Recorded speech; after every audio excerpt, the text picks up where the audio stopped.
everybody from Montana. It's something we've talked in here about before in here, but my struggle of the week, I think, is worth bringing up, and it's landlords. Really how they can blow your deal at the end, or feel that could happen, and how important it is to be in contact with that person from the beginning of your listing, not just trust that your client has it all worked out and everything is cool with them, to actually try to make some contact yourself. And it's a big deal. So that's what I've been dealing with this week, and everybody wish me luck that my deal actually closes. So what is the issue with the landlord at this point, Erica? Oh boy. It's a building. It's got 3 addresses in it, and it's also a gas station. The landlord controls the gas. There's a dispensary in the front, a C-store a dispensary in the back, C-store in front, and another dispensary at the other end of the building that doesn't have to go through, that you can enter from the front of the building instead of having to go through the C-store. So my client has a marijuana company, and they also have a C-store company that they started operating just because they wanted this location when Montana went recreational.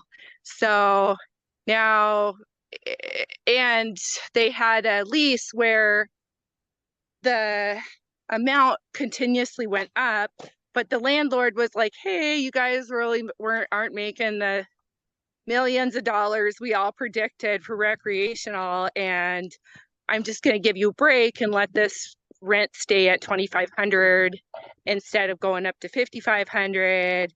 And then, my client's like, don't worry, I've talked to landlord, everything is fine. But then we have a buyer for the dispensary company, and he's like, well, the rent's going to be $5,500 and you owe us all this back rent.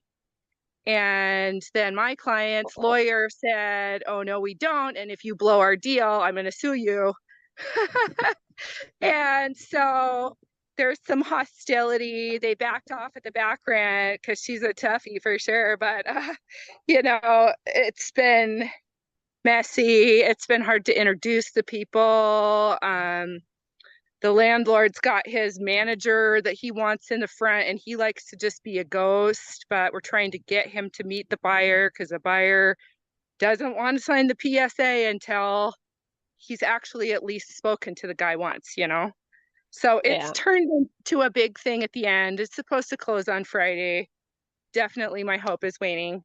But I think the approach I would take is the landlord, does the landlord have concerns about the new buyer, or is the landlord is the landlord pissed off at the sellers? I mean, there's got to be a reason. First of all, landlords they're not typically just going to say, hey, don't worry about it, we'll just leave your rent the way it is. And then I hope the sellers actually got that in writing. But at the 2,500, you're not going to say, hey, we're going to leave you at 2,500, we'll leave you, and then all of a sudden turn around and say, oh, you owe us all this back rent. So usually there's something that triggered that. Some kind of dispute where, so what is the landlord's issue, or do you know? The landlord, it sounds like maybe there is some dislike or something between him and the seller. I think that he feels like the seller wasn't keeping him informed too. And I take responsibility because I really should have known better and been the one making that happen. The tenant he vetted and was pleased with, he wants to pay the increased rent, or the buyer.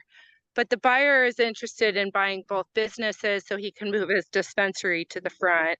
So that's kind of the last hurdle. Is I don't think this landlord's the C-store gas station guy, I think, but we have not gotten him on the phone to say, but I would guess since he's making the money off the gas, he's probably concerned about it's not so traditional to go up to a gas station and all you've got is 2 dispensaries, So that people would go elsewhere for their gas in a very touristy location at the height of the season.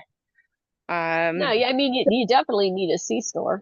So Yeah, your right. buyer wants to get rid of the C-store and just put a dispensary there? Yes, he wants to move the dispensary up front. I told like the landlord, I tried to get him on a call together. The best I got was the landlord says no dispensary up front and no major renovations because he was like, what if I could, like they have a deal with the gas company to that people need access to the bathroom and children can't walk through a dispensary to the bathroom. Yep. So I mean, I feel that Well, in my honestly, I role, mean, I could have. no, Oh, go ahead. please. I No, feel I like was I just could going to have done say, a better job. yeah, in my mind, I mean, having a dispensary and dispensaries and gas stations don't even go together in my mind. I That's think just he's that's goofy. just, Yeah, I said that to that's a him recipe for too. an explosion, right? Some stoner comes out and, lights up the place.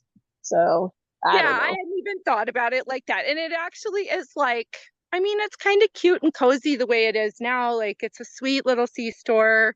You can walk through the back into the dispensary, but you certainly don't have to.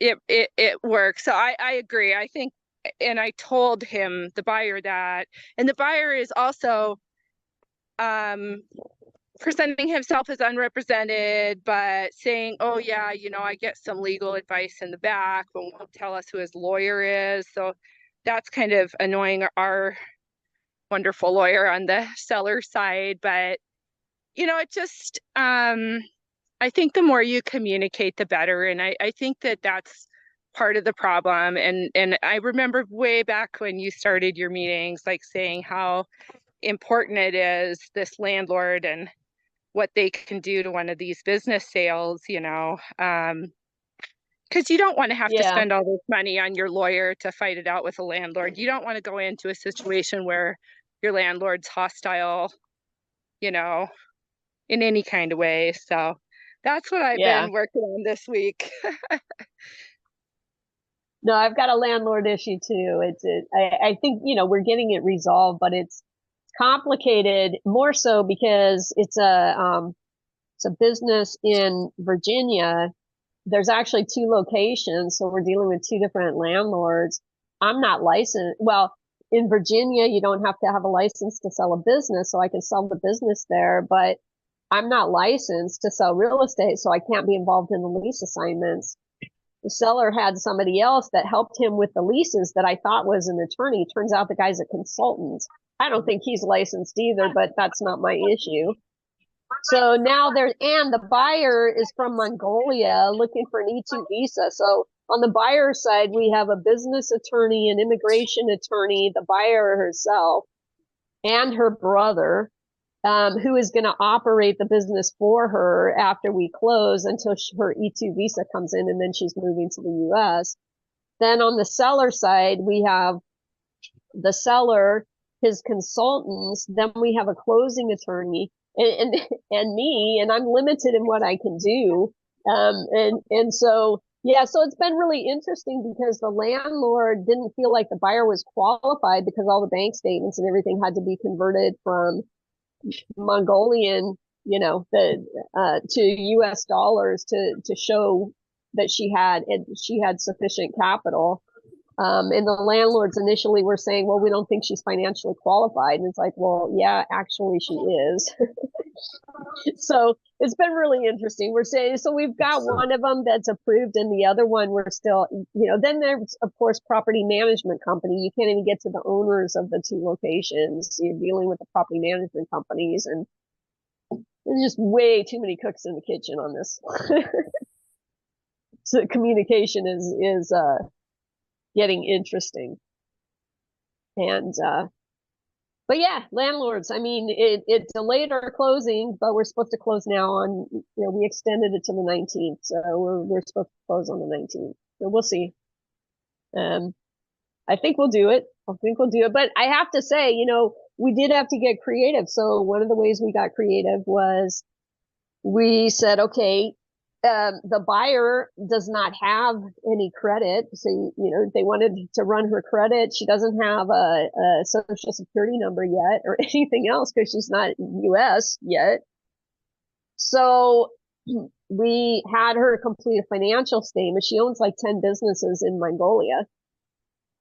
And she is very well qualified. So, basically, we set it up where she would pay a 6-month deposit, security deposit.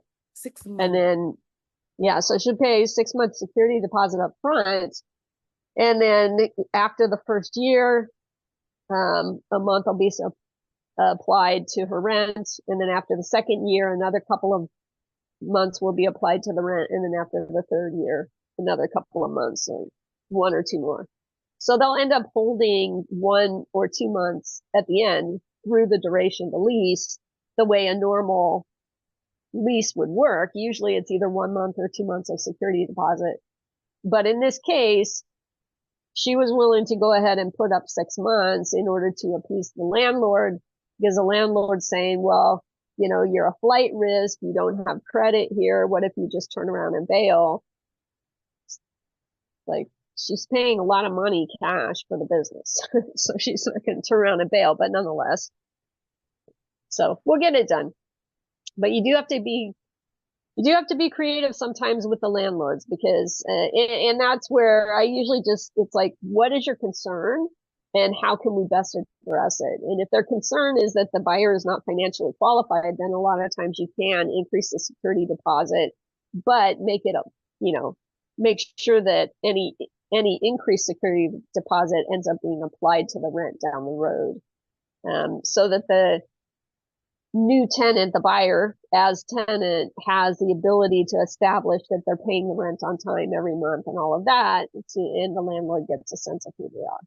So, Excuse me, yeah, landlords are fun.